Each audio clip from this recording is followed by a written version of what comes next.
If 10 million fireflies lit up the world as I fell asleep. Pour se rapprocher de son être, il faut se dépouiller psychiquement et physiquement, matériellement. Se rapprocher de son être, c'est avoir un plus grand libre arbitre, un plus grand contrôle sur sa vie, avoir plus de liberté, mais ça demande des efforts qui, dans la société d'aujourd'hui, sont difficiles.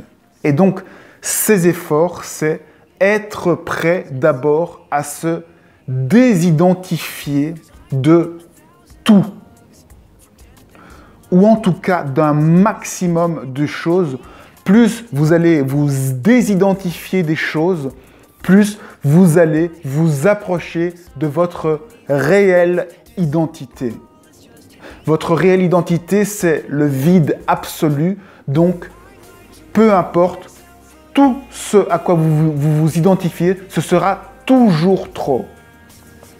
Vous devez vous désidentifier de votre nom, vous devez vous désidentifier de votre caractère, de vos habitudes, de vos projets, de votre métier, de vos envies, de vos désirs, de vos peurs. Vous devez vous débarrasser finalement, vous dépouiller totalement de votre mental. Chaque fois que vous arrivez à faire le vide dans votre tête, le vide, c'est ce que vous êtes. Chaque fois que vous arrivez à faire le vide, vous êtes aligné à vous-même. De même, au niveau matériel et physique, s'il y a des choses pour vous dans votre maison qui sont absolument nécessaires pour vous, ça veut dire que vous êtes aliéné, que vous êtes dépendant de quelque chose. Vous ne devez être dépendant d'absolument rien. Vous devez pouvoir changer tout ce qu'il y a dans votre maison, changer vos habitudes, surtout éviter les addictions, parce que là, c'est le plus gros signe d'aliénation. Lorsqu'on a une addiction, ça veut dire qu'on ne peut pas s'empêcher de faire une chose. Ça peut être une activité sportive, ça peut être un métier, ça peut être n'importe quelle habitude. Tout ce qui est compulsif, c'est des signes qui disent que vous êtes dans un mode qui n'est pas le bon mode.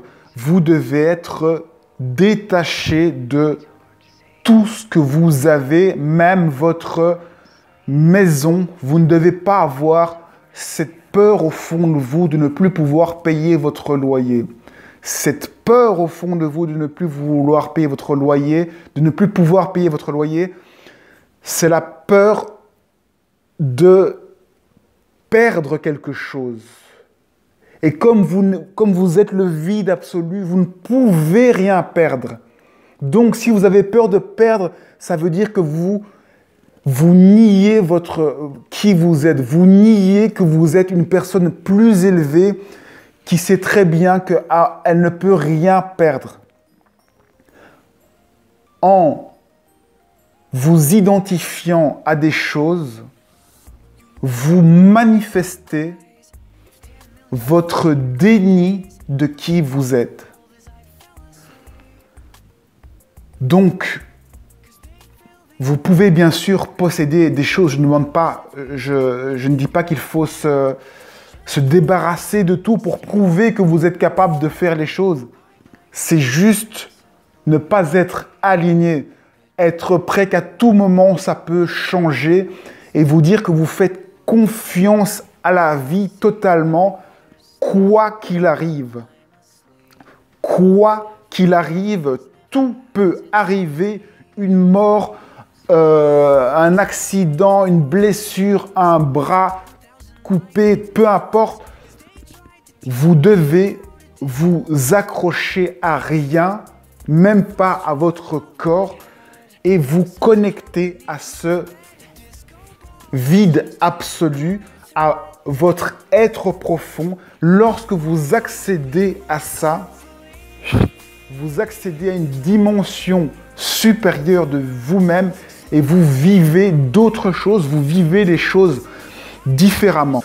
Beaucoup vont voir cela comme un sacrifice, mais il ne s'agit pas ici de faire des sacrifices, il s'agit juste de laisser la vie se faire, de faire vos activités au quotidien et juste ne pas rajouter tout ce stress, cette souffrance lorsque vous perdez des choses ou lorsque vous recevez des choses.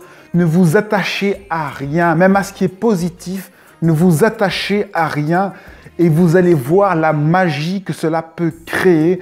Vous allez sentir une sorte d'invincibilité, une sorte de surpuissance, une joie intense qui est vraiment semblable aux gens qui se droguent, mais c'est une drogue naturelle qui vient en vous lorsque plus rien ne vous appartient. Finalement, vous réalisez que tout vous appartient puisque tout est vous et c'est la jouissance ultime.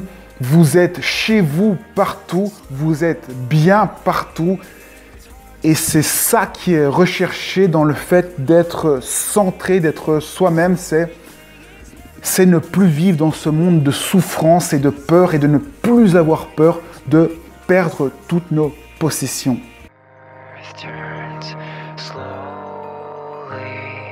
It's hard to say that I'd rather stay awake when I'm asleep, because my dreams are bursting at the seams.